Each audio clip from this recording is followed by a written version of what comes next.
Bab 491, bertemu kembali dengan teman lama.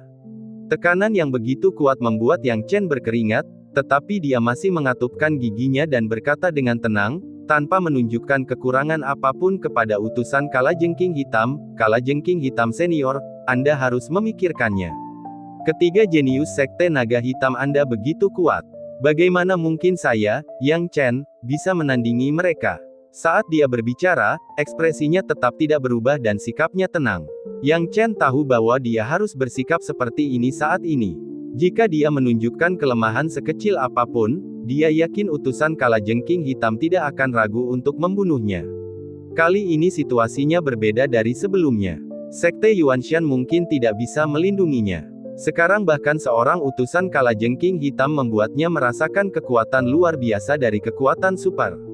Dia selalu waspada, dan jika utusan Kalajengking Hitam benar-benar ingin melakukan sesuatu tanpa bertanya, satu-satunya pilihannya adalah mengungkap negara Dewa Tiandu dan menyelamatkan hidupnya. Meskipun dia telah meninggalkan negara Dewa Tiandu, lokasi ini tidak jauh dari tempat dia baru saja meninggalkannya.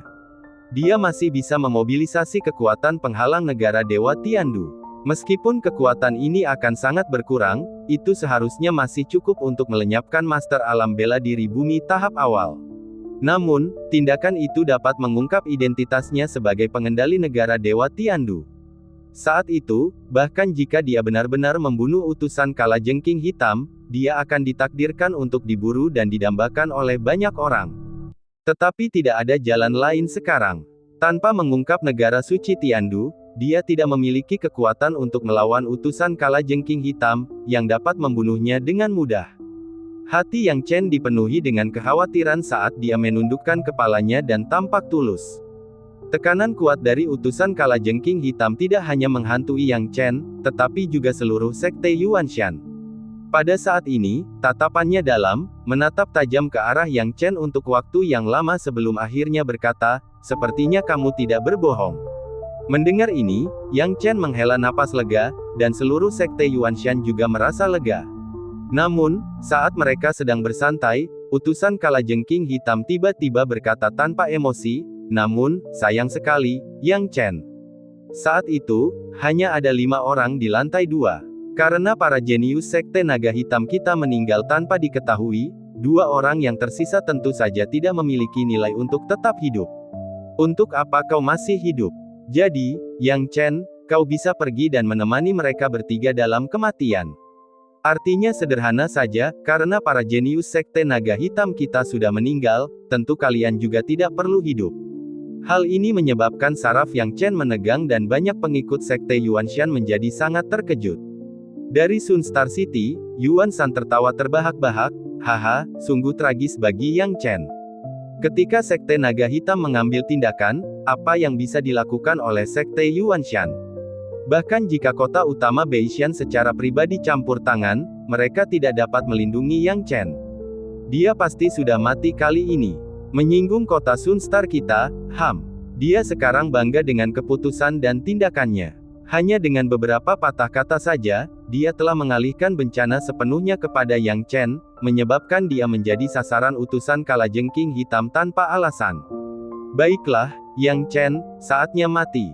Utusan Kalajengking Hitam melambaikan tangannya, dan badai ki sejati yang kuat melonjak ke arah Yang Chen. Serangan mendadak ini membuat Yang Chen waspada.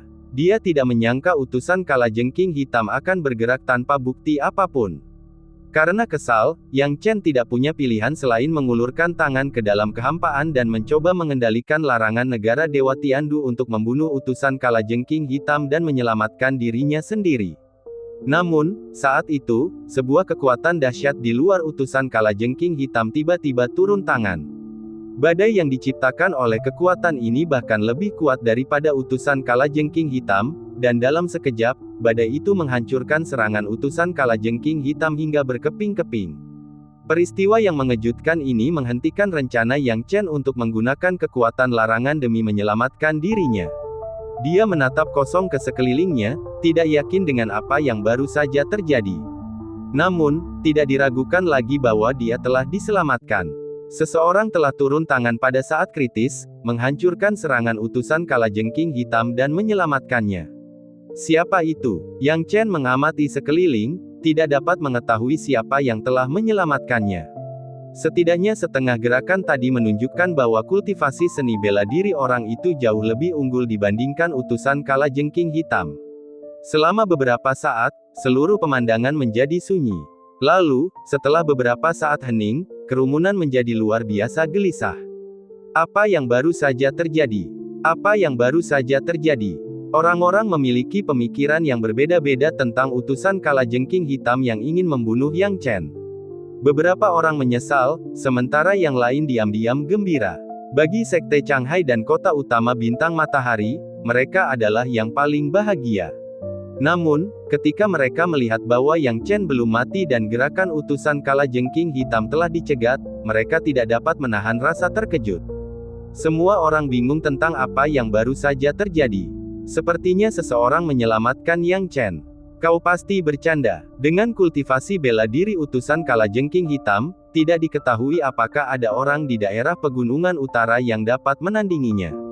Siapa yang dapat dengan mudah menghentikan serangan utusan kalajengking hitam? Pada titik ini, Mu Baiseng dan beberapa tetua tertinggi juga terkejut dan khawatir saat mereka melangkah maju. Baru sekarang mereka menyadari utusan kalajengking hitam sama sekali tidak menganggap serius sekte Yuanshan mereka dan langsung menyerang Yang Chen. Mu Baiseng menggertakkan giginya dan berkata, "Utusan kalajengking hitam, apa maksudmu dengan ini?" "Tuan Kayu, ini bukan tempatmu untuk bicara." Utusan kalajengking hitam itu melirik dingin ke arah Mu Baiseng sebelum menyapu pandangannya ke sekeliling. Hatinya paling terkejut, karena orang yang menghentikan gerakannya tadi sangat kuat. Penonton lain tidak tahu, tetapi dia tahu. Dia tidak ada apa-apanya di depan orang itu. Dia pikir dia bisa berlagak sombong di North Mountain County, tetapi tampaknya karakter yang lebih kejam telah muncul. "Yang mulia, siapa Anda? Karena Anda ingin melindungi anak bernama Yang ini, mengapa tidak menunjukkan diri Anda? Dengan kekuatan Anda, Sekte Naga Hitam kami harus memberi Anda sedikit muka. Bertingkah seperti ini hanya membuat orang mengira Anda seorang pengecut," kata utusan kalajengking hitam dengan kedua tangan di belakang punggungnya. Saat suara utusan itu mereda, ada keheningan yang berlangsung sekitar 3 atau 5 tarikan napas. Kemudian, sebuah suara ringan dan acuh tak acuh muncul, "Heh, utusan kalajengking hitam, kau cukup berani. Jadi kau mengatakan bahwa ada 5 orang di lantai 2 Istana Tiandu dan karena para jenius Sekte Naga Hitam meninggal, semua orang harus menemani mereka. Apa, kau ingin muridku Jiang Kaiying juga mengubur murid-muridmu? Bisakah kau mengulangi apa yang baru saja kau katakan?" Suaranya dingin tetapi penuh nada yang tidak diragukan. Saat kata-kata itu berakhir, 2 sosok ramping tiba-tiba muncul. Kedua wanita itu tampak seumuran, tetapi setelah diamati lebih dekat, watak mereka sangat berbeda. Melihat wanita itu, Yang Chen menghela napas lega. Bab 492, Berlalunya Waktu. Keluhan ini ditujukan untuk berlalunya waktu, perubahan, dan ketidakberdayaan. Masa lalu tidak bisa diputar kembali. Di antara 2 wanita yang muncul, salah satunya tidak lain adalah Jiang Kaiying. Dan wanita lainnya. Wanita ini tampak berusia 20-an atau 30-an, masih agak bersemangat dibandingkan dengan Jiang Kaiying. Namun, perubahan yang terungkap di matanya tidak dapat disembunyikan, menunjukkan bahwa dia telah mengalami berlalunya waktu dan merupakan wanita yang telah ditempa olehnya. Begitu kedua wanita itu muncul, ekspresi utusan kalajengking hitam berubah drastis. Dia tergagap saat menatap wanita di samping Jiang Kaiying untuk waktu yang lama sebelum berteriak, "Itu kamu, Mei Xiuying." Mei Xiuying. Orang-orang di kota Sunstar dan kota utama Luoyun semuanya berpengetahuan luas, meskipun mereka belum pernah melihat Mei Xiuying secara langsung, mereka pernah mendengar namanya. Mereka tahu seperti apa keberadaan yang diwakili oleh 3 kata ini, dan bahwa utusan kalajengking hitam, meskipun kuat, masih lebih rendah darinya. Untuk sesaat, kerumunan menjadi tenang, hanya menyisakan beberapa suara berbisik. Mei Xiuying adalah orang kuat yang terkenal. Aku tidak menyangka dia akan muncul di Kabupaten Gunung Utara. Apa yang sedang terjadi? Kalian mungkin tidak tahu ini, Jiang Kaiying adalah murid Mei Xiuying. Mungkin Mei Xiuying hanya khawatir tentang muridnya sendiri. Bagaimanapun, Jiang Kaiying datang ke sini sendirian dari ribuan mil jauhnya, sebagai gurunya, bagaimana dia bisa merasa tenang. Yang paling malu adalah Yuan Shan dari Sun Star City. Dia mengira Yang Chen pasti akan mati kali ini. Namun, dengan campur tangan Mei Xiuying yang tiba-tiba, situasinya telah berubah total. Bukan hanya nyawa Yang Chen yang terselamatkan, tetapi juga sepertinya utusan Kalajengking Hitam tidak dapat lagi mengendalikan perkembangan peristiwa. Orang yang tetap paling tenang adalah Yang Chen. Yang Chen tahu bahwa dia harus tetap tenang. Pada titik ini, tidak peduli siapapun yang dihadapinya, dia tidak boleh menunjukkan kelemahan apapun. Namun, melihat kenalan lama dari masa lalu ini, dia tidak bisa berkata dia tidak terkejut. Tuan muda, saya juga tidak bisa memastikan alam jiwa Dewa Mei Xiuying ini. Sungguh mengerikan, terlalu mengerikan, alamnya jauh lebih kuat dari alamku, seru tetua Yunlu. Begitukah? Yang Chen bergumam pada dirinya sendiri, menatap Mei Xiuying yang tidak jauh dan diam-diam mendesah dalam hatinya. Seiring berjalannya waktu, yang tidak dapat diterimanya adalah berapa banyak tahun yang telah berlalu sejak reinkarnasinya. Ketika dia meninggal saat itu, Mei Xiuying hanyalah seorang gadis remaja, tidak jauh berbeda dari Gu Mingyue. Dalam sekejap mata, Mei Xiuying telah menjadi orang yang sama sekali berbeda dibandingkan dengan gadis muda itu. Dia telah melepaskan sifat kekanak-kanakannya dan memperoleh rasa tenang dan damai. Bahkan kultivasi seni bela dirinya telah berubah secara dramatis, sampai-sampai Penatua Yunlu pun tidak dapat menentukan levelnya. Bagaimana hatinya dapat tetap tenang di tengah perubahan seperti itu? Mei Xiuying, Mei Xiuying. Sebuah pikiran tiba-tiba terlintas di benak Yang Chen, ups. Dia telah memberi tahu Jiang Kaiying bahwa gurunya mengenal Mei Xiuying. Awalnya dia mengira dia tidak akan melihat Mei Xiuying untuk sementara waktu dan saat Jiang Kaiying menyebutkan hal ini kepada Mei Xiuying, dia tidak akan tahu lagi keberadaan mereka. Namun, siapa yang mengira bahwa semuanya akan terjadi secara kebetulan? Sekarang, Mei Xiuying ada di sini, dan dia bahkan telah menyelamatkannya. Saat Yang Chen merasa bingung, dia juga berdoa dalam hati agar Jiang Kaiying tidak memberi tahu Mei Xiuying tentang dirinya. Namun saat pikiran itu terlintas di benaknya, Mei Xiuying menatapnya dengan mata indahnya. Sepasang mata itu jernih dan menawan. Hanya pandangan sekilas. Namun, pandangan itu saja sudah cukup. Setelah pandangan itu, dia menoleh kembali ke arah utusan Kalajengking Hitam, dan aura penindasan yang tersembunyi padanya membuat utusan Kalajengking Hitam berkeringat dingin. Pada saat ini, utusan Kalajengking Hitam gemetar seluruh tubuhnya, menjadi canggung saat dia menghadapi aura dingin Mei Xiuying. Jadi, ini adalah Mei abadi. Hehe, aku, Kalajengking Hitam, hanya salah bicara tadi. Nona Jiang adalah muridmu yang berharga. Sebagai seorang utusan Sekte Naga Hitam, bagaimana mungkin aku berani melampiaskan amarahku padanya? Aku hanya ingin membunuh Yang Chen yang tidak penting dari Sekte Yuanshan. Mei abadi seharusnya tidak keberatan, kan? Mendengar utusan Kalajengking Hitam masih tidak mau melepaskan Yang Chen, orang-orang dari Sekte Yuanshan tidak dapat menahan rasa cemas. Terutama Mu Baiseng, yang marah tetapi tidak berani mengatakan apapun. Pada saat ini, Mei Xiuying, dengan kedua tangannya di belakang punggungnya, melirik utusan Kalajengking Hitam. Jika dia tidak dapat memahami implikasi dari kata-kata utusan Kalajengking Hitam, maka itu akan benar-benar aneh. Utusan Kalajengking Hitam sengaja atau tidak sengaja menyinggung Sekte Naga Hitam, tidak hanya dalam satu kalimat, tetapi dalam 2 atau 3 kalimat. Idenya sederhana, dia menggunakan Sekte Naga Hitam untuk mengancamnya. Mei Xiuying tidak akan tertipu oleh taktiknya. Dengan lambaian tangannya, dia berkata dengan nada memarahi, Kalajengking Hitam, tidak perlu menggunakan Sekte Naga Hitam untuk mengancamku. Jangan pernah mengungkitnya, aku, Mei Xiuying, akan melindungi Yang Chen hari ini.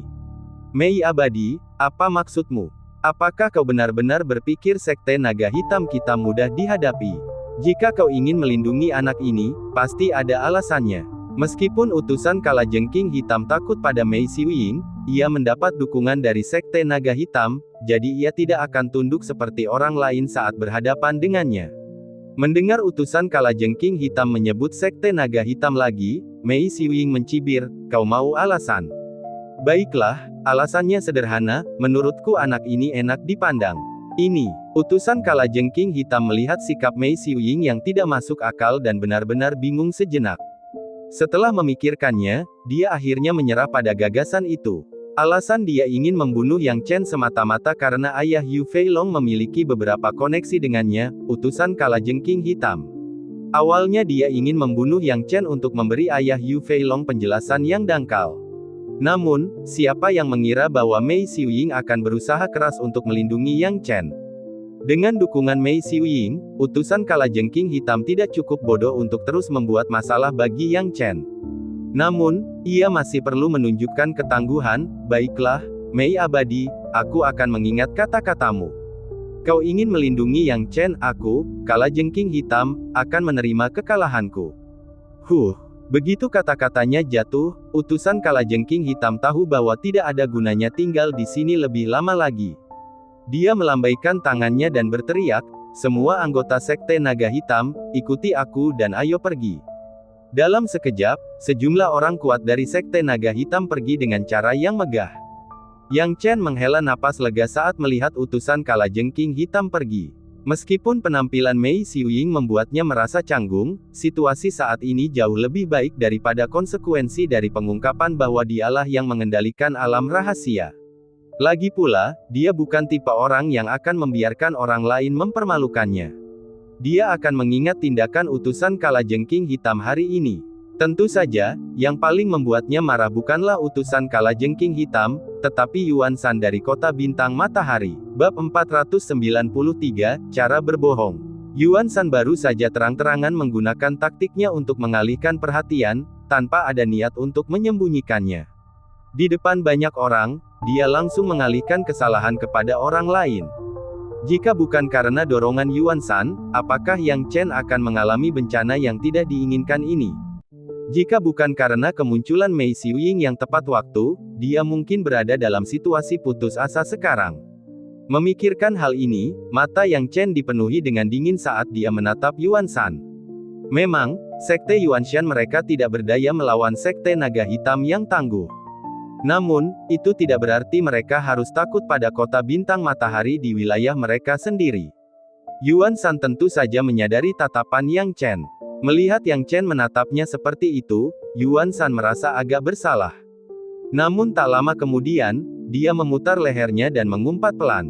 Mengapa dia harus merasa bersalah? Seorang Yang Chen biasa, seorang yang hanya setengah langkah di alam bela diri Yuan. Bahkan jika Yuan Shan secara terbuka menyakiti anak ini, apakah dia benar-benar dapat menimbulkan masalah besar? Yang Chen tidak menatap Yuan Shan terlalu lama. Dia tidak menyangka bisa membunuh seseorang dengan tatapan tajam. Ketika dia menoleh ke belakang, dia berpura-pura ketakutan dan berkata, "Terima kasih, Senior Mei, karena telah menyelamatkan hidupku." Mei Xiuying menatap mata Yang Chen dalam-dalam, tampak sedih dan khawatir. Setelah lama mengenang, dia menatap mata Yang Chen dengan saksama, membuat kulit kepalanya geli dan membuatnya sangat gelisah sebelum berkata, Yang Chen, namanya sama, bahkan matanya terlihat sangat mirip. Sayangnya, dia sudah meninggal. Yang Chen tidak menyangka Mei Xiuying akan berbicara seperti itu, dan hatinya menghangat. Bagaimanapun, dia tidak pernah menyangka bahwa Mei Xiuying masih mengingatnya. Mengingatnya saja sudah cukup, berarti tidak salah baginya untuk peduli dan memikirkannya saat dia masih kecil. Namun sayang, dia tidak bisa mengungkapkan apapun terkait dirinya kepada Mei Xiuying. Pertama, masalah reinkarnasi itu mengejutkan untuk didengar. Jika diketahui, banyak orang mungkin ingin mempelajarinya. Yang Chen tidak menganggap reinkarnasinya sebagai suatu kebetulan, tetapi dia tidak tahu apa-apa tentang itu, jadi dia tidak menyebutkannya. Kedua, tidak peduli seberapa baik dia memperlakukan Mei Xiuying saat itu, siapa yang tahu seperti apa Mei Xiuying dengan perubahan zaman. Mungkin dia berada di level yang sama dengan Hua Wanru, jadi dia hanya bisa memikirkan kemungkinan terburuk, yang membuat Yang Chen benar-benar tidak berdaya. Pada saat yang sama, Mei Xiuying mencoba melihat perubahan ekspresi Yang Chen setelah kata-kata pendeknya, tetapi dia kecewa. Yang Chen tidak menunjukkan perubahan ekspresi, yang membuatnya tidak berekspresi, menatapnya, "Namamu Yang Chen?" "Benar, namaku Yang Chen," jawab Yang Chen. "Siapa yang memberimu nama?" Nada bicara Mei Xiuying terdengar kasar. "Yah, orang tuaku," kata Yang Chen sambil tersenyum kecut. Orang-orang di sekitar juga tercengang, tidak mengerti maksud Mei Xiuying. Mengenai nama Yang Chen, tentu saja, nama itu diberikan oleh orang tuanya. Mei Xiuying tahu pertanyaannya agak gegabah, tetapi dia tidak punya pilihan. Sekarang Yang Chen tampaknya bukan Yang Chen yang dikenalnya, Mei Xiuying mendesah dalam hati. Memang, dia pasti terlalu memikirkannya. Bagaimana mungkin Yang Chen ini adalah orang yang sama dengan orang yang pernah menyelamatkannya dari kehidupannya yang sederhana. Orang itulah yang mengubah hidupnya. Perbedaannya terlalu besar. Saat Mei Xiuying memikirkan hal ini, dia tidak dapat menahan diri untuk bertanya kepada Yang Chen, "Yang Chen, ada sesuatu yang perlu kamu jelaskan kepadaku. Siapa gurumu? Bagaimana dia mengenalku? Aku tidak mengenal banyak orang, dan aku tidak memiliki banyak murid. Lebih baik kamu menjelaskannya kepadaku." Mendengar ini, Yang Chen merasa sedikit canggung. Satu demi satu masalah yang menyusahkan, bagaimana dia bisa menjawabnya? Bagaimana dia bisa memikirkan hal ini? Sekarang, hanya dia yang bisa menebus kebohongan yang telah dia katakan. Dia menggertakkan giginya dan mencoba memperlakukan seekor kuda mati seolah-olah masih hidup. "Senior Mei, sejujurnya, aku sebenarnya mengarang cerita tentang guruku yang mengenalmu begitu saja. Dibuat-buat begitu saja." Jiang Kaiying tercengang. "Yang Chen, mengapa kau menipuku?" Yang Chen berkata sambil tersenyum pahit, "Nona Jiang, jika saat itu aku tidak menipumu, kamu tidak akan mau bertarung hidup dan mati denganku, kan?" Jiang Kaiying tidak tahu bagaimana harus menjawab. Memang demikianlah halnya. Pemahaman Yang Chen datang kemudian. Jadi, meskipun dia bisa menyimpulkan bahwa Yang Chen bukanlah seseorang yang akan dia benci, kesadaran itu baru muncul kemudian.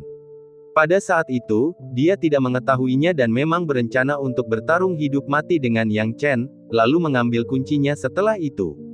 Bukan masalah besar bagi Yang Chen untuk menipunya saat itu.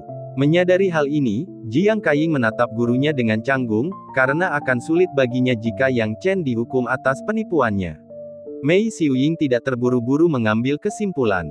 Sebaliknya, dia menatap Yang Chen dan berkata perlahan, "Yang Chen, aku tidak bermaksud untuk menyalahkanmu atas tipuanmu, karena kamu tidak menyakiti Kaiying. Sebaliknya, Kaiying diberi hadiah oleh Kaisar Senior berkat bantuanmu. Namun, ada beberapa hal yang masih perlu kamu jelaskan kepadaku. Misalnya, bagaimana kamu tahu nama jarum pelangi ini?" Jiang Kaiying tiba-tiba teringat dan menatap Yang Chen dengan mata terpejam.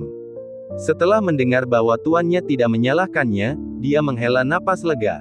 Dia menganggap Yang Chen sebagai teman yang baik, dan bertanya, "Ya, Yang Chen, kamu hebat sekali, kamu bahkan berhasil menipuku. Katakan padaku, bagaimana kamu tahu nama jarum pelangi ini?" Alasan mengapa dia percaya Yang Chen telah menunjukkan alasan yang sebenarnya. Jarum pelangi ini adalah salah satu alasannya. "Nona Jiang, saat Anda menggunakan metode kultivasi Anda, jarum sulaman yang dibungkus pita tampak seperti pelangi, maka dari itu ada dua ciri, pelangi dan jarum. Seharusnya tidak terlalu sulit untuk menebaknya," kata Yang Chen lembut. Jiang Kaiying mengedipkan matanya. Meskipun dia sangat enggan, dia tidak bisa membantah kata-kata Yang Chen. Mei Xiuying kemudian bertanya, "Sepanjang hidupku, aku selalu bersikap rendah hati.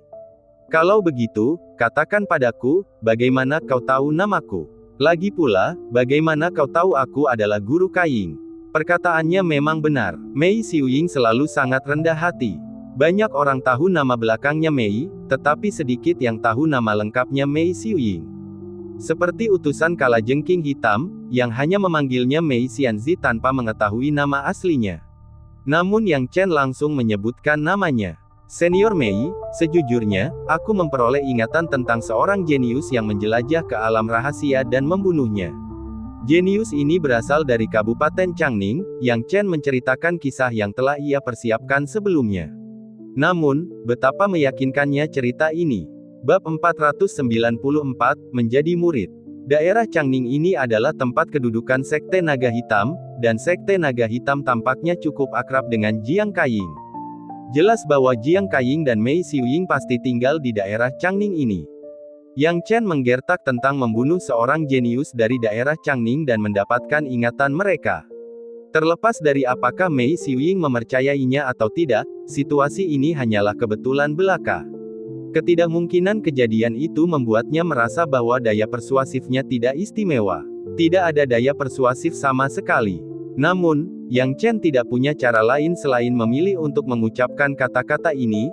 Lagi pula, dia berbohong berdasarkan ingatan kehidupan sebelumnya, dan tidak mudah untuk menutup kebohongan ini tanpa mengungkap kehidupan sebelumnya. Sekarang, ia harus memperlakukan kuda yang mati itu seolah-olah masih hidup. Percaya atau tidak, Mei Xiuying harus mengambil risiko. Saat Mei Xiuying mendengarkan alasan Yang Chen, alisnya berkerut. Penjelasan Yang Chen bukan hal yang mustahil, meskipun hanya sedikit orang yang tahu namanya, itu tidak berarti tidak ada yang mengetahuinya. Mungkin Yang Chen memang menemukan namanya secara tidak sengaja, mencari ingatan orang lain dan mengetahui tentang dirinya dan urusan muridnya. Dan kemudian, dalam keadaan bingung, dia menipu murid kesayangannya. Itu suatu kemungkinan. Tapi itu hanya kemungkinan. Mei Xiuying sudah hidup lama dan tidak mudah percaya pada orang lain. Namun karena Yang Chen sudah berkata begitu banyak, dia tidak bisa bertanya lebih jauh. Bagaimanapun, dia orang yang berakal sehat. Yang Chen telah membantu Jiang Kaiying, dan dia tidak punya alasan untuk terus-terusan mengungkit masalah ini. Memikirkan hal ini, Mei Xiuying tidak ingin bertanya lagi, dan malah menatap Yang Chen dengan ceria. Baiklah, Yang Chen, anggap saja aku percaya padamu. Aku tidak akan membahas masalah ini lagi, dan aku ingin memberimu kesempatan lagi. Apakah kamu menginginkannya? Mendengar kesempatan itu, jantung Yang Chen berdebar kencang, dan dia berkata, jika Senior Mei ingin memberiku kesempatan, tentu saja itu adalah keberuntunganku. Mei Xiuying mengangguk diam-diam. Selain hal lainnya, temperamen Yang Chen memang sangat baik. Mempertimbangkan status Mei Xiuying, jika ada orang lain yang mendengar bahwa dia ingin memberi mereka kesempatan, mereka mungkin akan sangat senang sehingga mereka tidak tahu apakah harus berbelok ke utara atau selatan, dan kemudian dengan senang hati menerimanya. Tapi Yang Chen, dia sangat tenang, tidak menyebutkan apakah dia akan menerimanya atau tidak, dan kata-katanya sempurna. Jadi Mei Xiuying tidak menyembunyikan apapun lagi, dan malah berkata dengan kedua tangan di belakang punggungnya, Yang Chen, kamu seharusnya bisa mengetahui bahwa kamu dan kenalan yang pernah kukenal itu sangat mirip. Sejujurnya, itulah alasan aku menyelamatkanmu dari Sekte Naga Hitam. Kalau tidak, aku mungkin tidak akan membantumu. Meskipun aku tidak takut pada Sekte Naga Hitam, aku tidak ingin memprovokasi mereka. Mei Xiuying memang kuat, tetapi bahkan seekor harimau yang ganas pun tidak dapat menahan sekawanan serigala. Dengan dia sendirian melawan begitu banyak penguasa Sekte Naga Hitam, bagaimana mungkin dia bisa mengalahkan mereka? Tentu saja, Sekte Naga Hitam harus memberikan mukanya. Mei Xiuying melindungi Yang Chen adalah sesuatu yang tidak akan dikeluhkan oleh Sekte Naga Hitam. Justru karena kamu sangat mirip dengan kenalan yang pernah kukenal, aku ingin menjadikanmu muridku. Apa pendapatmu? Mei Xiuying berani dan terus terang, dan ketika dia menyebutkan untuk menjadikan seorang murid, dia tidak bertele-tele. Mendengar ini, Jiang Kaiying terkejut namun juga agak gembira. Kepribadian gurunya selalu tidak kompetitif dan tidak ambisius, seperti makhluk abadi yang bersembunyi dari dunia, dan dia hanya pernah menerima satu murid seumur hidupnya. Jiang Kaiying biasanya sangat kesepian, dan sekarang gurunya ingin menerima murid lain, dia tidak merasa kesal tetapi malah senang. Yang Chen, bagus sekali kalau guruku ingin menjadikanmu muridnya. Kenapa kamu tidak segera setuju? Mei Xiuying tersenyum. Namun, Yang Chen tampak kesal dan tidak buru-buru menjawab. Sementara itu, orang-orang di sekitarnya menjadi gempar karena ucapan Mei Xiuying yang sederhana tentang menerima seorang murid. Apa? Mei Xiuying ingin menjadikan Yang Chen sebagai muridnya. Yang Chen sudah menjadi individu yang sangat berbakat. Jika dia bergabung dengan tim Mei Xiuying sekarang, bukankah itu seperti menambahkan sayap pada seekor harimau? Untuk sesaat, terjadi banyak diskusi. Mu Baiseng merasa cemas. Yang Chen adalah murid dari Sekte Yuanshan. Mei Xiuying ingin menerima murid sekarang, jadi bukankah itu berarti dia akan membawa Yang Chen pergi begitu saja? Yang Chen sekarang menjadi komoditas yang dicari-cari, dan Sekte Yuanshan sedang fokus untuk membudidayakannya. Siapa yang ingin melihat Yang Chen pergi begitu tiba-tiba? Pada akhirnya, bukankah Sekte Yuanshan akan kalah? Mu Baiseng sangat cemas hingga air matanya hampir jatuh, tetapi siapakah Mei Xiuying? Jika dia ingin menjadikan Yang Chen sebagai muridnya, dapatkah dia mengatakan sesuatu? Yang bisa dia lakukan sekarang adalah fokus pada Yang Chen dan berharap dia akan menolak. Sekarang, setelah mendengar pertanyaan Mei Xiuying, Yang Chen hanya ragu sebentar dan berkata, "Senior Mei, sekarang aku adalah Master Sekte Junior dari Sekte Yuanshan. Aku khawatir sulit untuk memenuhi keinginanmu. Sekte Yuanshan membutuhkan aku, dan setelah menerima kebaikan yang begitu besar dari sekte, aku perlu melindunginya." Mendengar kata-kata itu, hadirin terdiam. Meski tak seorang pun mengatakan apa-apa, pikiran setiap orang sebagian besar sama. Apakah Yang Chen seorang idiot? Apa gunanya menjadi Master Sekte Junior dari Sekte Yuanshan? Jika dia mengikuti Mei Xiuying, dia akan memiliki prospek yang tak terbatas. Sekte Naga Hitam bahkan harus memberikan sedikit muka, namun anak ini menolak. Apa sebenarnya yang ada di kepalanya? Yang Chen ini benar-benar sakit jiwa. Tidak peduli apa yang dipikirkan orang lain, Yuan Shan terkejut dan berkeringat dingin. Awalnya, ketika mendengar bahwa Mei Xiuying akan menerima Yang Chen sebagai muridnya, Yuan Shan diam-diam memarahi Yang Chen karena kesialannya dan langsung merasa merinding. Awalnya dia mengira Yang Chen tidak terlalu mengancam, tetapi sekarang setelah dia melihat Yang Chen menjadi murid Mei Xiuying, bukankah itu sangat berbahaya? Meskipun Sun Star City tidak takut pada Mei Xiuying, mereka tidak akan ragu untuk meninggalkannya, Yuan Shan, ketika membuat pilihan yang melibatkan Mei Xiuying. Dengan Yang Chen yang menyimpan dendam seperti itu padanya, bukankah dia akan memberinya masalah? Tetapi sekarang Yang Chen telah menolak ketulusan Mei Xiuying seperti orang bodoh karena identitasnya sebagai Master Sekte Junior dari Sekte Yuanshan, semuanya menjadi berubah. Yang Chen benar-benar idiot, menolak kesempatan sekali dalam 1000 tahun Mei Xiuying. Anak ini benar-benar berpikir bahwa kesetiaan sangat berharga. Yuan Shan menyeka keringat di dahinya, dan hatinya tidak bisa menahan perasaan lega. Bagaimanapun, Yang Chen tidak menerima undangan Mei Xiuying, jadi pria kecil ini tidak menjadi ancaman baginya untuk saat ini. Dengan pemikiran ini, Yuan Shan menjadi sangat tenang lagi. Pada saat yang sama, setelah mendengar pilihan Yang Chen, Mu Baisheng benar-benar menghela napas lega. Mei Xiuying menatap Yang Chen dalam-dalam. Dengan statusnya, dia tentu tidak akan membuat undangan kedua hanya karena Yang Chen. Namun, Jiang Kaiying agak tidak puas dan berkata dengan marah, "Yang Chen, kamu benar-benar tidak menganggap serius tuanku."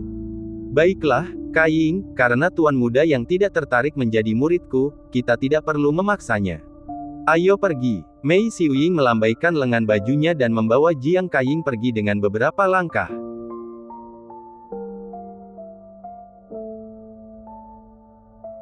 Bab 495, Persiapan selesai. Dengan kemampuan bela diri Mei Xiuying, dia dan Jiang Kaiying tiba di dataran tinggi dalam sekejap mata. Jika orang lain melihat tingkat keterampilan ini, mereka pasti akan kagum. "Guru, Anda mengatakan bahwa Yang Chen mirip dengan teman Anda sebelumnya, apa maksudnya?" Jiang Kaiying merasa bingung tetapi juga tahu bahwa masalah ini cukup rumit, jadi dia tidak ingin bertanya. Sekarang dia bersama gurunya di tempat tak berpenghuni ini, Jiang Kaiying tidak sabar untuk mengungkapkan keraguannya. Mei Xiuying telah bersama muridnya selama bertahun-tahun, dan dia tahu betul kebingungan muridnya. Dia berkata tanpa ekspresi, "Kaiying, apakah kamu ingat dermawan yang pernah kuceritakan kepadamu? Orang yang melihat bakat bela dirimu saat kau masih muda. Orang yang menyelamatkanmu dari daerah jajahan rakyat jelata, memberimu metode kultivasi, dan membesarkanmu." Tanya Jiang Kaiying. Dia tahu banyak tentang urusan tuannya. Tuannya sering menyebut-nyebut tentang dermawannya. Sayang sekali Jiang Kaiying tidak tahu nama dermawan itu dan tidak pernah bertanya. Itu hanya cerita, jadi namanya tidak penting. Pada saat ini, Jiang Kaiying tidak dapat menahan diri untuk bertanya, bukankah dermawan itu sudah meninggal? Ya, dia meninggal, dibunuh oleh Hua Wanru. Mei Xiuying memejamkan matanya. Nama dermawanku juga Yang Chen. Tuan, kita tidak mampu menyinggung Hua Wanru, kata Jiang Kaiying dengan sedikit ketakutan. Bahkan jika kita tidak mampu, tidak bisakah aku menyebutkannya? Mei Xiuying menghela napas, wajahnya menunjukkan sedikit kesedihan. Pada saat yang sama, di luar alam rahasia negara Dewa Tiandu, menyusul keributan antara Sekte Naga Hitam dan Mei Xiuying, banyak kekuatan tidak lagi merasa santai untuk tinggal. Mereka bubar dalam waktu singkat, dan hanya sedikit kekuatan yang tersisa. Tuan Kayu, Yang Chen, kolam Yanhua kami akan pergi terlebih dahulu. Yang Chen, jika Anda punya waktu nanti, pastikan untuk datang ke kolam Yanhua kami, kata Tuan kolam Yanhua sambil menyeringai. Tentu saja, Yang Chen segera membungkuk. Master Kayu, Mu Baiseng tentu saja sangat sopan kepada Yanhua Pool dan mengantar mereka pergi secara langsung. Setelah Yanhua Pool pergi, Mu Baiseng dan beberapa tetua tertinggi mengubah ekspresi mereka ketika mereka melihat Yang Chen. Bagaimanapun, Yang Chen telah memilih untuk menolak godaan Mei Xiuying dan memilih untuk berdiri bersama sekte Yuanshan mereka. Orang macam apa Mei Xiuying itu? Meskipun dia hanya satu orang, statusnya jauh di atas mereka. Bagaimana sekte Yuanshan mereka bisa dibandingkan dengan Mei Xiuying? Tindakan Yang Chen tentu saja membuat sekte Yuanshan merasa tenang. Karena itu, Mu Baiseng bertanya kepada Yang Chen dengan ramah, "Yang Chen, apa rencanamu selanjutnya?" Yang Chen menjawab dengan sopan, "Pemimpin sekte, saya berencana untuk pergi ke menara percobaan. Ini adalah sesuatu yang telah direncanakannya sejak lama. Sebenarnya, dengan kemampuannya, akan sangat mudah baginya untuk mencapai alam bela diri asal di negara Dewa Tiandu. Ada banyak bahan yang tersedia, bukankah mudah baginya untuk memurnikan beberapa ramuan untuk membantu memasuki alam bela diri asal?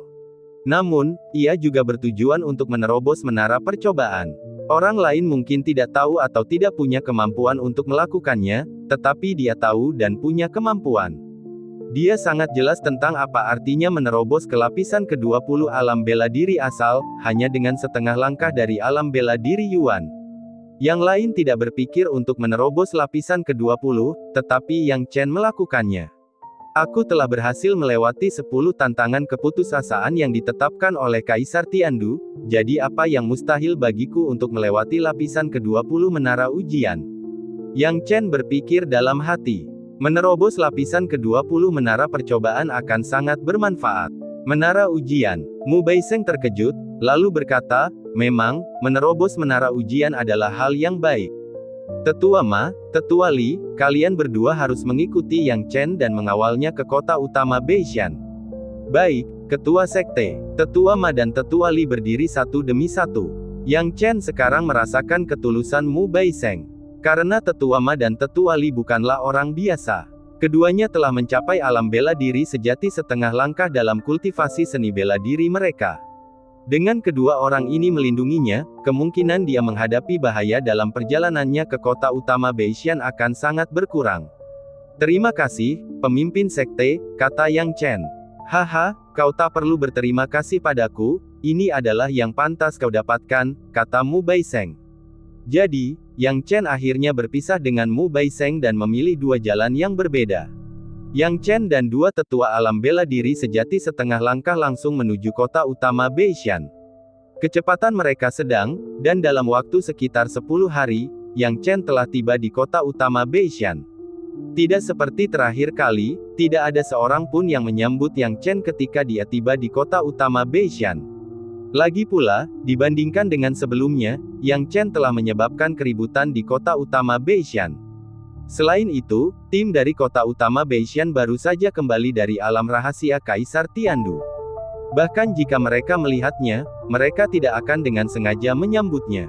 Yang Chen sangat menyadari hal-hal ini dan tidak berharap bahwa orang-orang di kota utama Beishan akan segera membawanya ke menara percobaan. Sebaliknya, ia menemukan tempat untuk menetap di kota utama Beishan terlebih dahulu dan berencana untuk tinggal selama beberapa hari sebelum melanjutkan perjalanan.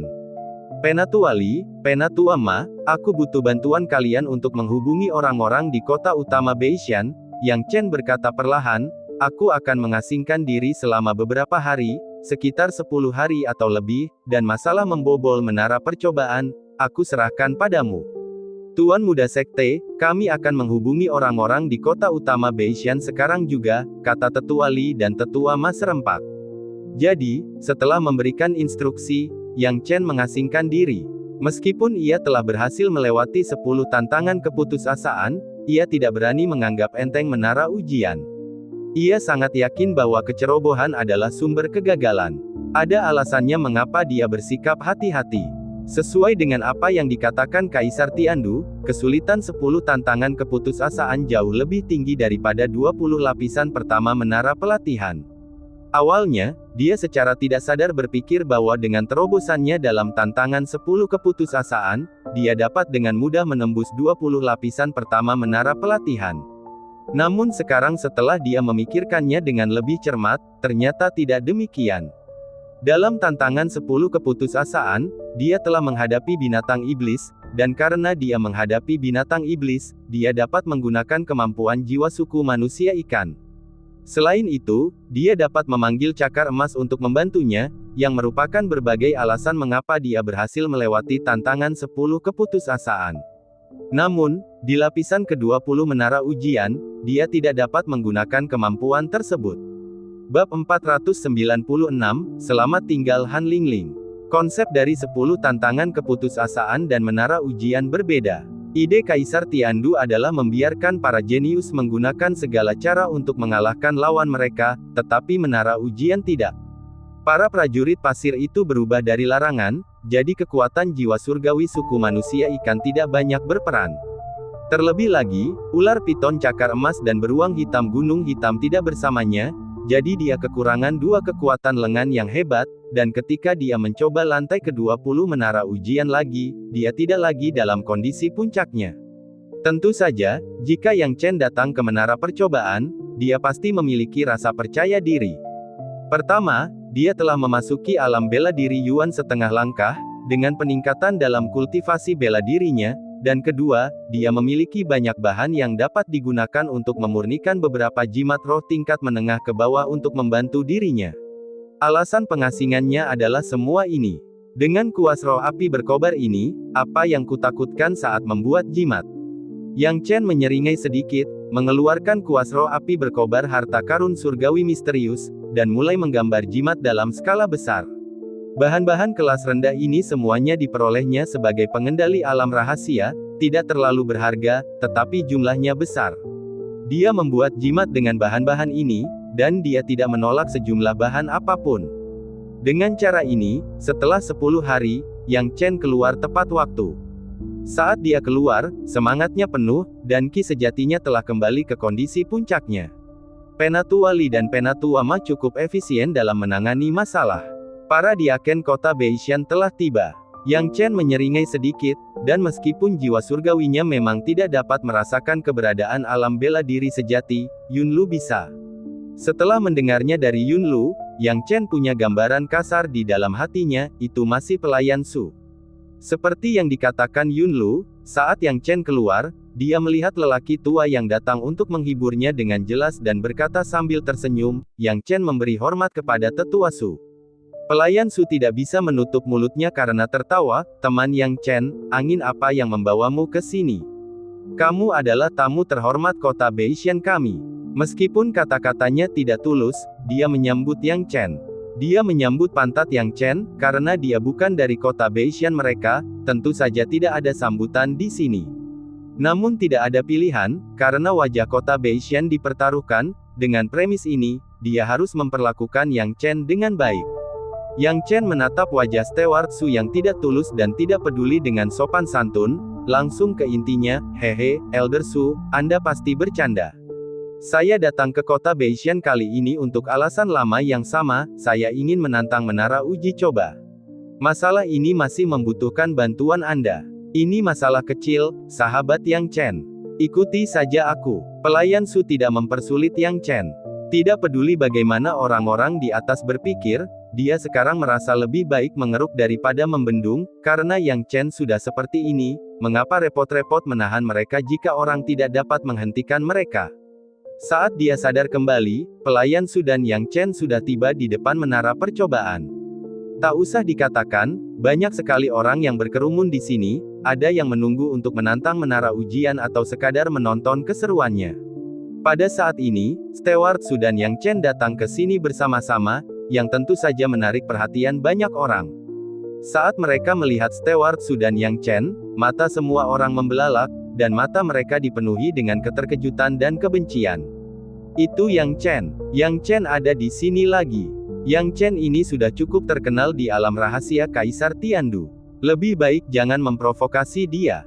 Dibandingkan dengan kakak senior terkuat di kota Gunung Utara, dia tidak ada apa-apanya. Apakah Yang Chen benar-benar sekuat itu?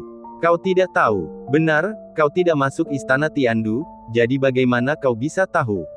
Ketika Yang Chen berhadapan dengan Han Fang, yang telah mencapai level pertama alam bela diri asal di Sekte Changhai, coba tebak.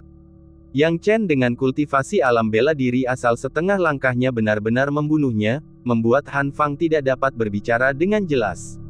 Apa, begitu? Dengan kekuatan seperti itu, Yang Chen di alam bela diri asal setengah langkah dapat mengalahkan alam bela diri asal. Bukankah itu berarti Yang Chen memiliki lebih dari cukup untuk menaklukkan lantai 15? Sulit untuk mengatakannya, tetapi Yang Chen memang ada di sini untuk menantang menara percobaan. Mari kita tunggu dan lihat. Semua orang sekarang tahu reputasi Yang Chen. Setidaknya para jenius dari kota Beishan ini mengingat Yang Chen dengan jelas. Melihat Yang Chen di sini, mereka tentu tidak memiliki pikiran menyambut di hati mereka. Apakah Anda akan menyambut setan yang membuat status kejeniusan Anda tidak berarti? Pelayan Su, Paman Su, para jenius ini menyapa Steward Su satu demi satu, tetapi kebanyakan dari mereka tertarik pada Yang Chen. Yang Chen dan para jenius kota Beishan telah bertemu satu sama lain lebih dari sekali atau dua kali, dan tidak banyak yang bisa dikatakan. Namun, tak lama kemudian, matanya beralih ke seorang wanita di tengah kerumunan. Wanita itu tak lain adalah Nona Han Lingling, yang telah menjadi incarannya berkali-kali. Yang Chen sangat mengingat Han Lingling. Dia tidak tahu apa yang dia lakukan di depan menara ujian, tetapi ketika Yang Chen menatapnya, dia juga menatapnya. Dia telah menatap Yang Chen untuk waktu yang lama. Yang Chen dan Han Lingling saling berpandangan, dan percikan api segera muncul. Ada banyak kemarahan di mata Han Lingling saat dia menatap Yang Chen, dan kebencian serta kemarahan itu sulit disembunyikan. Tidak sulit untuk melihat dari matanya bahwa dia bahkan memiliki dorongan untuk membunuh Yang Chen segera.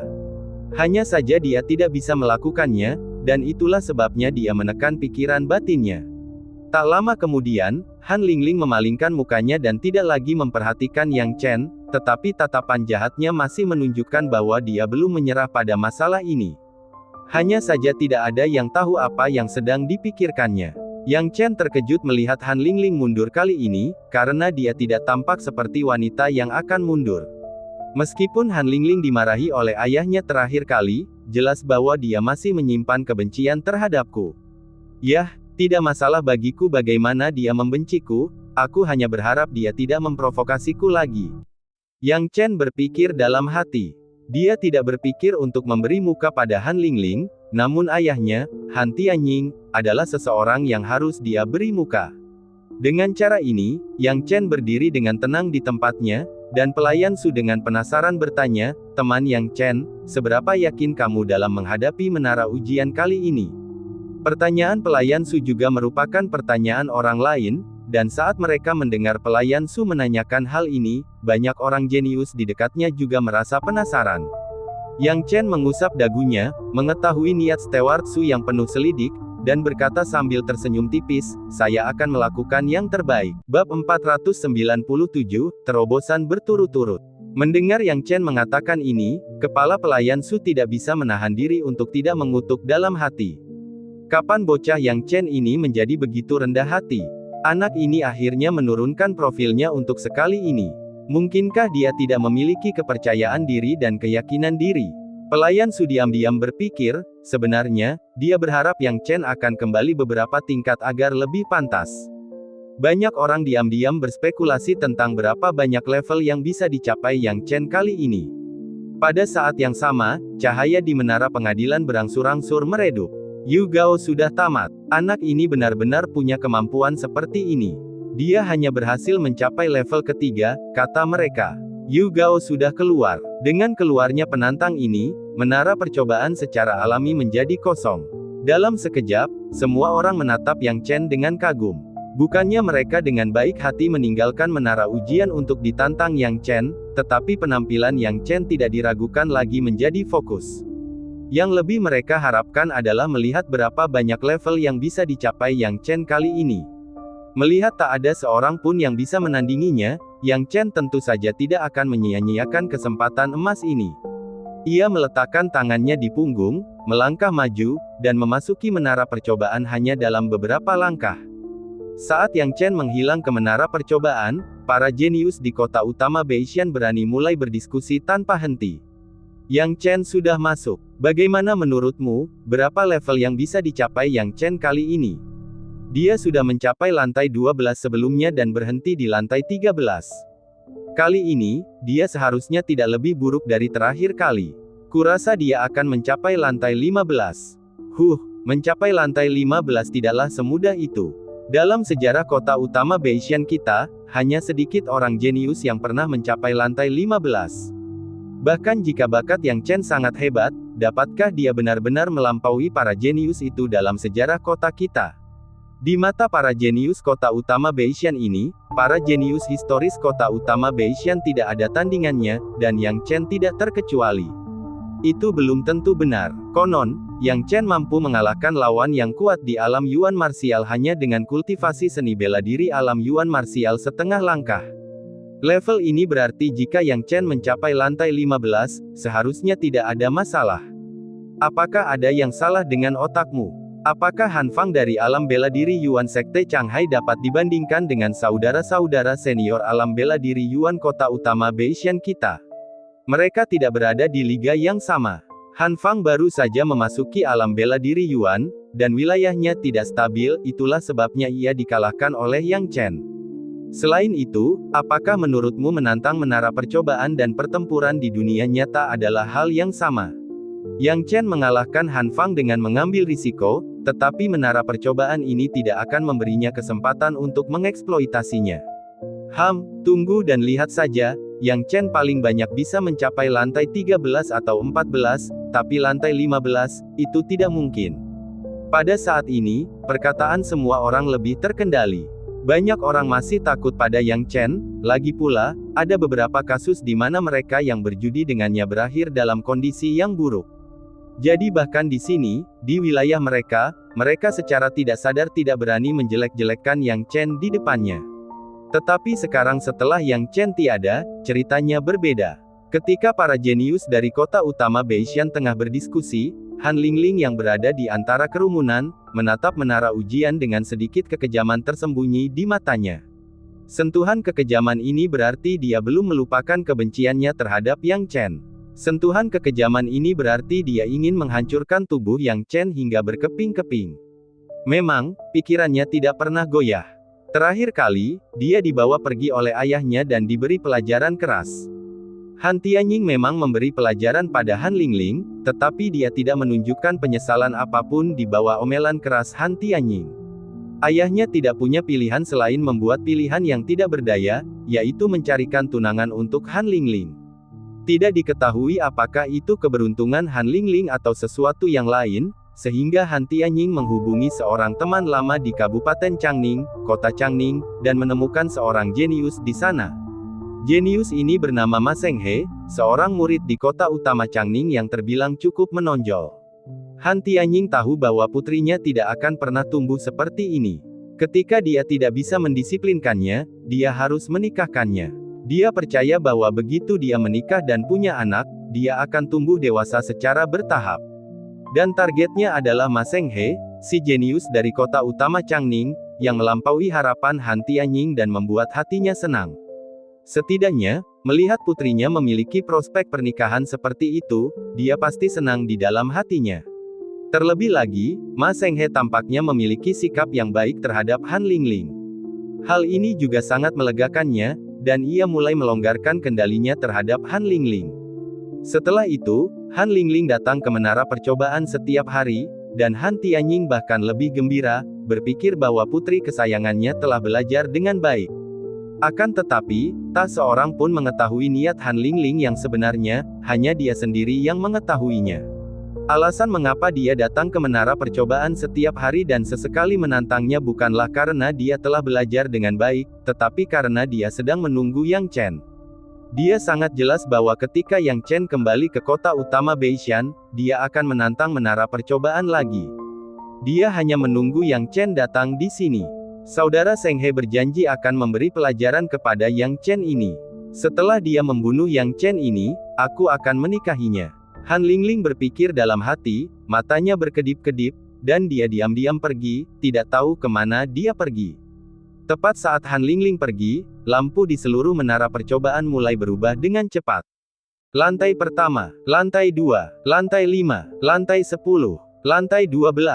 Ini, para jenius di luar menara percobaan semuanya terkejut dan tercengang. Yang Chen ini benar-benar terlalu cepat, tantangannya di menara percobaan semudah minum air. Hanya dalam waktu singkat, dia telah mencapai lantai 12. Terakhir kali Yang Chen gagal di lantai 13, aku ingin tahu bagaimana dia akan melakukannya kali ini. Menurutku, anak ini sedang mencari kematian. Apa yang dia lakukan dengan menantang menara ujian secepat itu? Bukankah itu untuk menghabiskan ki sejati? Dengan konsumsi ki sejati yang begitu besar, apa yang tersisa untuk melawan prajurit pasir itu nanti saat dia memasuki lantai 13? Dia pasti akan gagal. Lihat saja, banyak orang mulai berdiskusi tanpa henti. Sementara itu, Yang Chen juga telah melewati lantai 12 dan tiba di lantai 13. Saat dia melangkah ke lantai 13 prajurit pasir muncul dari pasir dan berdiri di depannya, dengan sikap dingin dan mata kosong menatapnya. 13 prajurit pasir, ya. Yang Chen memutar lehernya, dengan ki sejati mengalir di sekujur tubuhnya, tidak menunjukkan tanda-tanda konsumsi ki sejati yang berlebihan seperti yang dipikirkan para jenius di luar sana. Anda pasti bercanda, apakah ki sejati dari alam bela diri Yuan setengah langkah begitu mudah habis? Ini baru permulaan. Yang Chen meraihnya dengan tangannya, dan ki sejati yang kuat menyapu keluar. Segera setelah itu, berubah menjadi lapisan guntur dan kilat, saling terkait dan berkelana, menampilkan gaya petir Yang Chen dengan sempurna. 12 lantai sebelumnya benar-benar tidak ada tekanan, mari kita lihat bagaimana lantai ke-13, yang mengalahkanku terakhir kali. Yang Chen melambaikan tangannya, dan dengan ledakan gemuruh, guntur dan kilat langsung menyerang 13 prajurit pasir. Bab 498, lantai ke-17. Sebelum Yang Chen bergerak, prajurit pasir ini menyerang terlebih dahulu.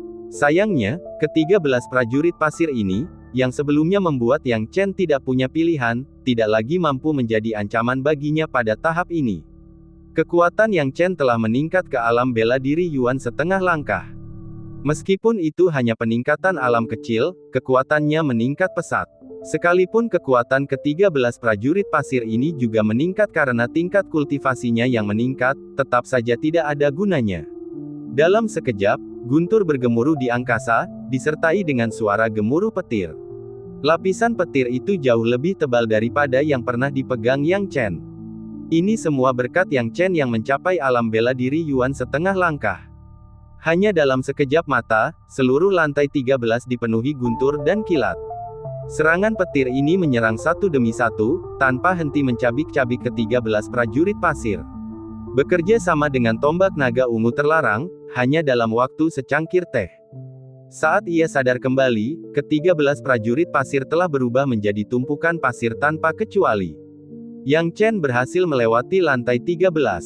Ketika lantai ke-13 dilewati, gurun di sekitarnya menghilang, dan Yang Chen mulai menyerap hadiah unik dari menara percobaan, aura surgawi penciptaan. Ini pula yang menjadi alasan mengapa Yang Chen begitu bersemangat menantang menara percobaan dan mengapa dia tidak melangkah ke alam bela diri Yuan. Aura surgawi penciptaan ini, tidak seperti benda biasa, adalah sesuatu yang dapat secara langsung meningkatkan kultivasi seni bela diri seniman bela diri. Peningkatan semacam ini bahkan dapat mengabaikan hambatan alam. Kalau tidak, bagaimana mungkin itu layak disebut penciptaan?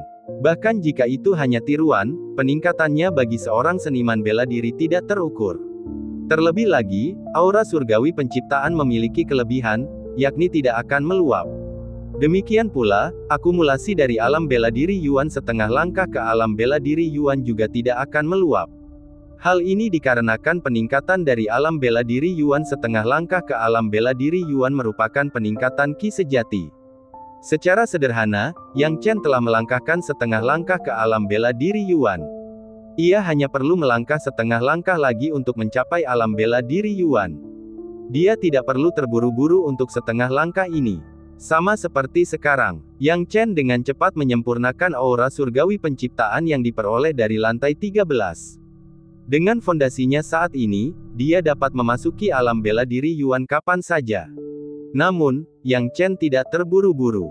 Dia menantang setiap lantai dan menyerap setiap lapisan aura surgawi penciptaan, yang tidak akan meluap. Dengan cara ini, jika dia mengumpulkan dan memurnikan aura surgawi penciptaan dalam jumlah yang cukup, dia bahkan bisa langsung menerobos ke alam bela diri Yuan lapisan kedua, atau bahkan lapisan ketiga setelah menerobos alam bela diri Yuan setengah langkah. Inilah tujuannya. Dengan mengingat hal ini, tentu saja dia tidak merasa terburu-buru. Dengan demikian, Yang Chen tiba di lantai 14. Di luar menara pengadilan, lampu di lantai 13 padam, dan lampu di lantai 14 menyala. Yang Chen telah melewati lantai 14. Lantai 14. Aku penasaran apakah Yang Chen bisa melewati lantai 14. Bisik-bisik terdengar lagi. Pelayan Su berdiri dengan kedua tangan di belakang punggungnya, memperhatikan Yang Chen melewati lantai 13 dan tiba di lantai 14, hatinya tidak tenang. Menurut pemahamannya tentang menara ujian, kecepatan Yang Chen seharusnya membuatnya gegabah. Namun mengingat kembali tindakan Yang Chen sebelumnya, dia tidak menganggap Yang Chen sebagai orang yang gegabah. Berapa lantai yang bisa dilewati anak ini? Meskipun dia tidak mengatakan berapa lantai yang bisa dia lewati kali ini, kepercayaan dirinya yang terpancar membuatku lebih gelisah dari sebelumnya. Pelayan Su mengerutkan kening, merasa bahwa Yang Chen mungkin melakukan sesuatu yang mengejutkan kali ini. Hah! Tepat saat pelayan Su tengah asyik berpikir, tiba-tiba lampu di lantai 14 padam. Segera setelah itu, lampu di lantai 15 menyala. Yang Chen sebenarnya telah melewati lantai 14 dan mencapai lantai 15. Hal ini membuat para jenius di kota utama Beishan, yang mengklaim bahwa Yang Chen tidak dapat melewati lantai 15, semakin gugup. Meskipun mereka mengatakan dengan lantang bahwa Yang Chen tidak dapat melewati lantai 15, mereka tidak tahu bagaimana iblis ini akan melewatinya. Sekarang, tingkat kesulitan yang luar biasa di lantai 13 dan 14 hampir tidak memengaruhi Yang Chen sama sekali. Bagaimana dengan lantai 15? Saya tidak tahu seperti apa lantai 15 untuk Yang Chen. Jangan khawatir, Yang Chen tidak akan bisa melewati lantai 15. Apa kau lupa, lantai 15 adalah titik balik. Tidak peduli apa yang terjadi sebelumnya, kesulitan lantai 15. Kata-kata orang berbakat ini belum terucap. Tiba-tiba, lampu di lantai 15 padam. Semua orang terdiam sekitar 2 atau 3 tarikan napas sebelum lampu di lantai 16 berangsur-angsur menyala. Memang, lampu lantai 16 telah menyala, dan mereka yang telah menjamin bahwa Yang Chen tidak akan pernah bisa melewati lantai 15 tidak dapat menahan diri untuk menutup mulut mereka. Memang, lantai 15 merupakan tantangan nyata bagi Yang Chen. Setidaknya di lantai 15, ia terpaksa menggunakan api iblisnya. Ini adalah sesuatu yang tidak mengganggunya di lantai 13 dan 14. Saat ini, tampaknya lantai 16 bahkan lebih sulit, formasi serangan gabungan sangat kuat, jika aku tidak menggunakan Starfire, aku masih bisa melewati lantai 16, tetapi itu akan membuang banyak waktu. Itu tidak sepadan bagiku, tidak perlu membuang waktu ini. Yang Chen berpikir dalam hati. Tepat saat pikiran ini terlintas, ia memberi isyarat, dan tiba-tiba, Starfire muncul. Dengan dua api yang menyatu dan jurus petir yang dipadukan dengan kekuatan Yang Chen saat ini, padang pasir menjadi berantakan setelah 100 tarikan napas. Ini adalah efek yang tidak pernah muncul di lantai 13 dan 14. Saat prajurit pasir terakhir berubah menjadi gundukan pasir, seluruh gurun berangsur-angsur menghilang, digantikan oleh ruang lantai 16 dan sejumlah besar aura surgawi penciptaan yang muncul. Aura surgawi penciptaan yang diberikan setelah melewati lantai 16 sangat banyak, jauh lebih banyak daripada lantai 15. Dikombinasikan dengan aura surgawi penciptaan yang diberikan oleh lantai sebelumnya, setelah menyempurnakannya, saya yakin bahwa saya dapat langsung menerobos ke lapisan kedua alam bela diri Yuan dalam sekali jalan. Yang Chen tersenyum. Dia telah mengumpulkannya dalam waktu yang lama tanpa memasuki alam bela diri Yuan. Dengan cara ini, Yang Chen berhenti sejenak sebelum melanjutkan, bergerak dari lantai 16 ke lantai 17. Pada saat itu, suasana menjadi gempar. Lantai 17, ini lantai 17. Ini, tak seorang pun yang tidak terkejut. Itu karena, selain Huang Taiji dan Yun Handao, Tidak ada seorang pun dalam sejarah kota utama Beishan yang pernah melewati lantai 17. Dan sekarang, Yang Chen telah tiba di lantai 17. Jika Yang Chen menyelesaikan tantangan besar di lantai 17, dia akan menempati peringkat keempat dalam sejarah. Gelar keempat di menara percobaan sudah merupakan angka yang luar biasa. Tidak diketahui apakah itu karena banyaknya lantai yang telah dilewati Yang Chen atau tidak, tetapi lebih banyak orang berkumpul di luar menara ujian. Kerumunan orang berkerumun, semua melihat ke atas menara ujian, ingin tahu apakah Yang Chen dapat melewati lantai 17. Bab 499, melihat ke atas. Sudah bertahun-tahun sejak seseorang mencapai lantai 17. Pelayan Su menatap cahaya lantai 17 dengan keterkejutan di matanya. Bagi kota utama Beishan, lantai 17 adalah pencapaian yang tidak mungkin tercapai. Selain Huang Taiji, yang telah muncul sejak lama, dan Yun Handao, yang mencapai lantai 17 dan berhenti di lantai 18, sangat sedikit orang yang telah mencapai lantai 17. Bahkan mereka yang mencapai lantai 17 sebagian besar berakhir dengan kegagalan. Dan sekarang, Yang Chen telah mencapai lantai 17. Pelayan Su tiba-tiba merasakan firasat buruk di hatinya, begitu banyak jenius di kota utama Beishan yang berhenti di lantai 17. Saya harap anak ini telah menghabiskan sebagian besar ki sejatinya dan akhirnya berhenti di lantai 17. Pada saat ini, orang yang mengatakan bahwa Yang Chen tidak akan pernah melewati lantai 15 apapun yang terjadi telah menutup mulutnya. Diam. Banyak orang tidak tahu bagaimana membahas situasi saat ini. Terlebih lagi, mereka hanya menatap perubahan jumlah lantai menara percobaan. Banyak orang telah sepenuhnya diyakinkan oleh Yang Chen. Jika Yang Chen hanya seorang jenius, mereka mungkin tidak yakin, tetapi berhadapan dengan iblis, apa alasan mereka untuk tidak yakin? Kesenjangan antara mereka dan Yang Chen terlalu besar. Pada saat yang sama, Yang Chen dan prajurit pasir di lantai 17 juga memasuki pertempuran. Ya ampun, tingkat kesulitan prajurit pasir di lantai 17 jauh lebih tinggi daripada lantai 16. Sepertinya setelah lantai 15, akan sulit untuk melewatinya. Yang Chen bergumam pada dirinya sendiri. 17 prajurit pasir itu mengelilinginya. Tombak pasir mereka terus menusuknya, memaksanya mundur dan menghindar. Dia sangat yakin bahwa semakin banyak prajurit pasir, semakin sulit untuk menghadapi mereka. Namun, ketika dia menghadapi 17 prajurit pasir, dia masih merasa agak gentar. Tidak ada jalan keluar, formasi serangan gabungan semakin berharga jika semakin banyak orang di dalamnya. Misalnya, formasi serangan gabungan yang digunakan oleh 6 orang akan bernilai beberapa juta batu roh, yang dapat diterima oleh banyak prajurit yang kuat. Namun jika itu adalah formasi serangan gabungan dengan 10 orang, harga beberapa juta batu roh tersebut akan naik 10 kali lipat atau bahkan 100 kali lipat. Semakin banyak orang, semakin berharga formasi serangan gabungan. Demikian pula, formasi serangan gabungan yang dapat menahan sejumlah besar orang juga akan lebih kuat. Karena menara ujian diciptakan oleh dinasti kekaisaran, tentu saja tidak kekurangan hal semacam ini. Formasi serangan gabungan yang terdiri dari 17 orang, ketika digunakan dengan prajurit pasir ini, sangat kuat dan dapat menyapu rekan-rekan mereka.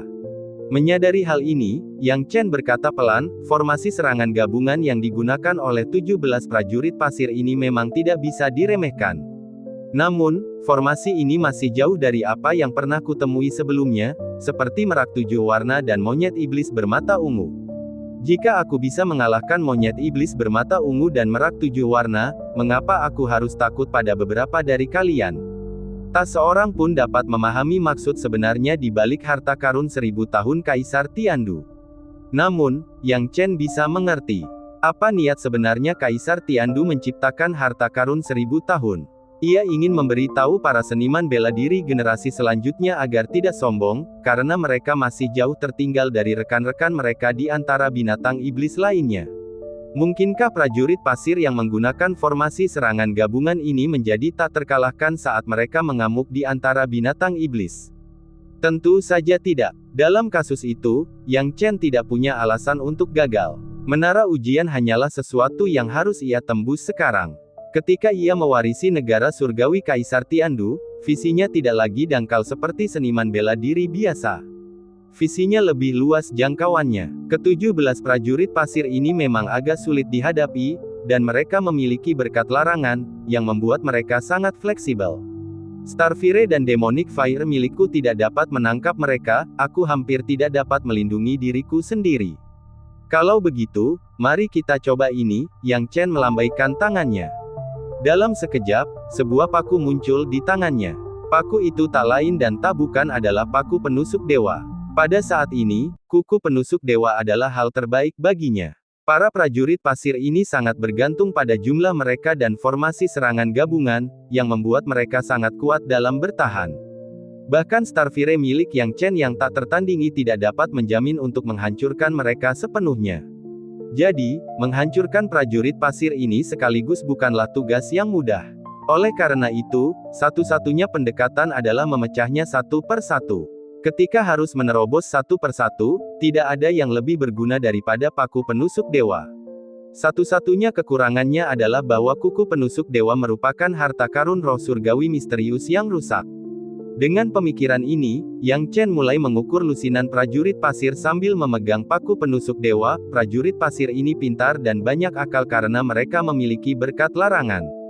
Paku penusuk dewa mungkin tidak menjamin tingkat keberhasilan yang sempurna, jadi saya harus berhati-hati dan menggunakan api bintang dan api iblis untuk menciptakan beberapa celah terlebih dahulu. Dia telah belajar dari kesalahannya. Kalau itu di lantai awal, itu akan bagus, tapi di level setinggi ini, memperlakukan prajurit pasir sebagai makhluk yang sama sekali tidak cerdas akan menjadi kesalahan besar. Yang Chen benar-benar fokus saat ini, mengetahui bahwa pada tahap lantai ke-17 ini, bahkan perbedaan fokus sekecil apapun dapat menyebabkan kegagalan. Saat dia merenungkan hal ini, Starfire dan Demonic Fire dilepaskan secara bersamaan, langsung mengepung ke-17 Saint Soldier dan sepenuhnya menarik perhatian mereka. Melihat ini, Yang Chen tahu sudah waktunya untuk bertindak. Jarinya bergerak sedikit, dan kuku penusuk dewa melesat keluar. Dalam sekejap, kilatan cahaya bintang melintas. Ketika mereka sadar, kepala prajurit pasir telah tertusuk. Kemudian, kepala itu berubah menjadi tumpukan pasir dan menyatu dengan gurun. Satu jatuh. Yang Chen menyeringai. Setelah yang pertama disingkirkan, 16 sisanya bisa ditangani dengan perlahan. Lagi pula, begitu formasi serangan gabungan dihancurkan, kekuatan pencegah prajurit pasir ini akan jauh lebih lemah dibandingkan dengan awalnya. Dengan cara ini, waktu berlalu, dan dalam waktu yang hampir sama dengan waktu makan, ke-16 prajurit pasir dihabisi oleh Yang Chen. Saat lingkungan sekitar berubah, gelombang aura surgawi penciptaan muncul, dan Yang Chen mulai menyerap aura surgawi ini ke dalam tubuhnya. Ketika penyerapan dan pemurnian aura surgawi penciptaan selesai, Yang Chen perlahan berdiri dan memasuki lantai ke-18. Saat dia memasuki lantai 18, cahaya di luar menara percobaan juga berubah. Cahaya di lantai 18 sungguh menyilaukan. Sesaat, seluruh pemandangan di luar mendidih. Awalnya, semua orang terdiam, hanya menonton.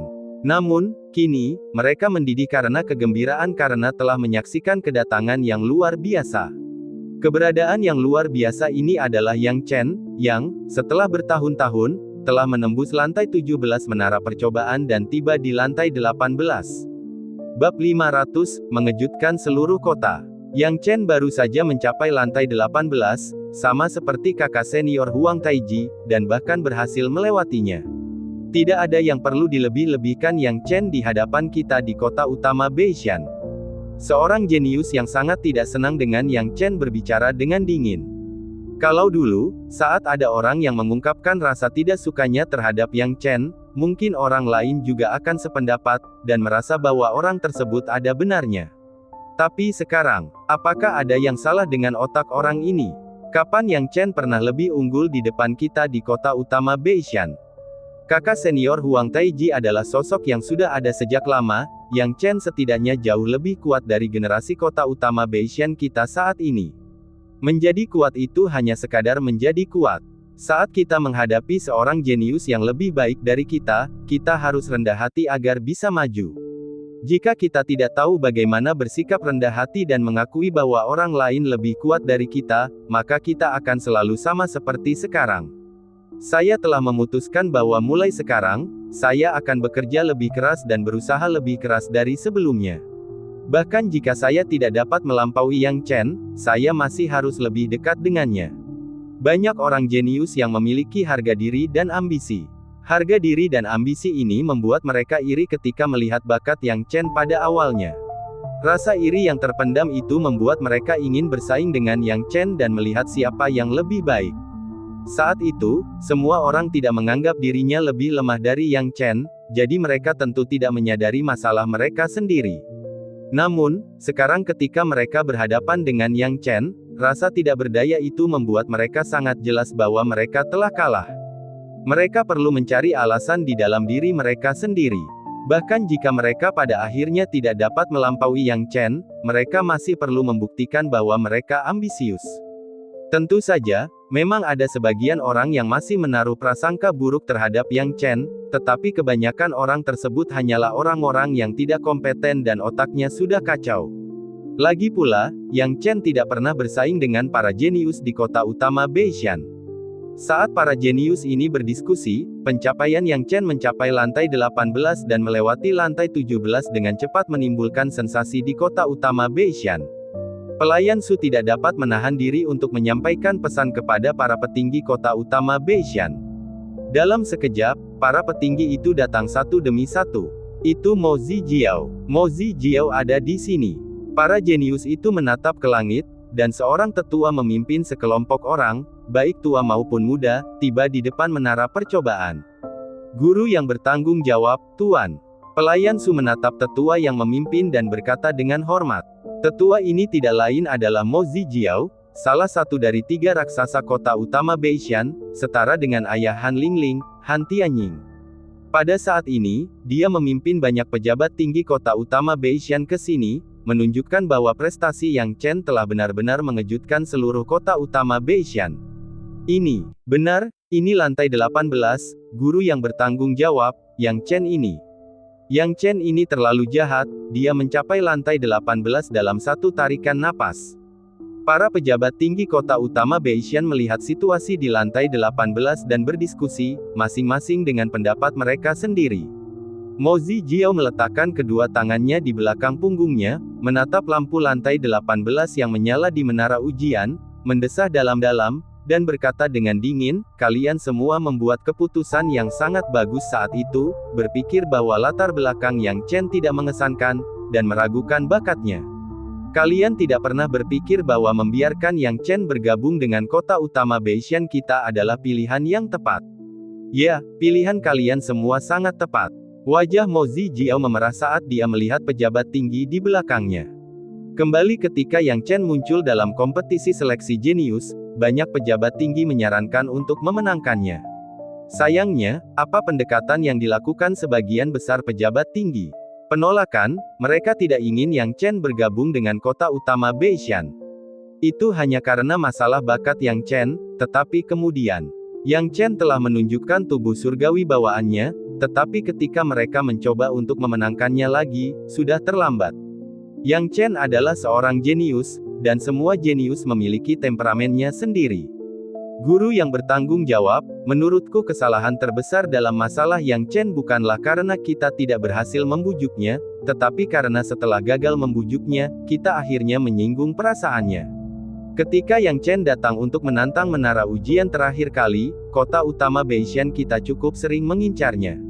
Setelah mengatakan ini, pelayan Su melirik seseorang di dekatnya dan berkata, Diaken Xiao, menurutmu apakah ada yang salah dengan apa yang kukatakan? Mendengar perkataan Steward Su, wajah Xiao Deken langsung memerah, dan dia berkata dengan marah, Steward Su, apa maksudmu dengan itu? Yang Chen ini bukan dari kota utama Beishan kita, apa salahnya kita mengincarnya? Apakah penargetanmu itu berarti? Steward Su berkata terus terang, siapa yang tidak tahu bahwa kamu menargetkan Yang Chen karena putramu dipermalukan saat itu? Kau memfitnahku. Xiao Deken sangat marah ketika titik sakitnya disentuh. Siapa putranya? Xiao Yunfeng. Saat itu, dengan tungku harta karun di tangannya, Xiao Yunfeng hampir pasti akan memenangkan tempat pertama dalam kompetisi alkimia yang diadakan di kota utama Beishan. Namun, siapa yang tahu bahwa Yang Chen tiba-tiba keluar dan merebut tempat pertama yang telah direncanakan dengan susah payah oleh Xiao Yunfeng untuk putranya.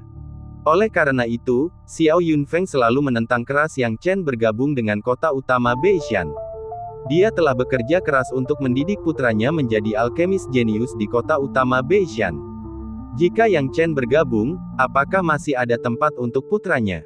Dengan mentalitas inilah dia selalu takut kalau Yang Chen akan tampil terlalu baik dan diperhatikan oleh pasukan kompeten di kota utama Beishan, yang kemudian akan sepenuh hati mencoba untuk memenangkannya. Namun, dia tidak mau mengakuinya. Ketika kepala pelayan Su memprovokasi dia seperti ini, dia dengan marah menoleh dan berkata, "Guru yang bertanggung jawab, kepala pelayan Su ini jelas-jelas memfitnah saya. Saya rasa tidak ada yang salah dengan apa yang saya lakukan." Guru yang bertanggung jawab, pikirkanlah, Yang Chen ini bukan dari kota utama Beishan kita, mengapa kita harus memperlakukannya dengan baik? Saya rasa Xiao Deken benar, guru yang bertanggung jawab, kita tidak perlu terlalu memperhatikan Yang Chen ini. Yang Chen tidak bergabung dengan kota utama Beishan kita pada awalnya, yang menunjukkan bahwa dia tidak pernah benar-benar ingin bergabung dengan kota utama Beishan sejak awal.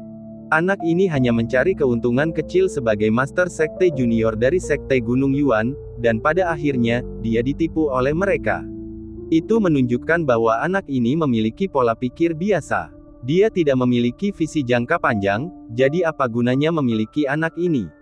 Ya, guru yang bertanggung jawab, saya rasa diaken lainnya tidak salah. Yang Chen baru saja melewati lantai 17. Untuk sementara waktu, para diaken yang selalu menentang keras Yang Chen bergabung dengan sekte Gunung Yuan, berdiri satu demi satu, berbicara seolah-olah mereka tengah memberikan nasihat yang tulus.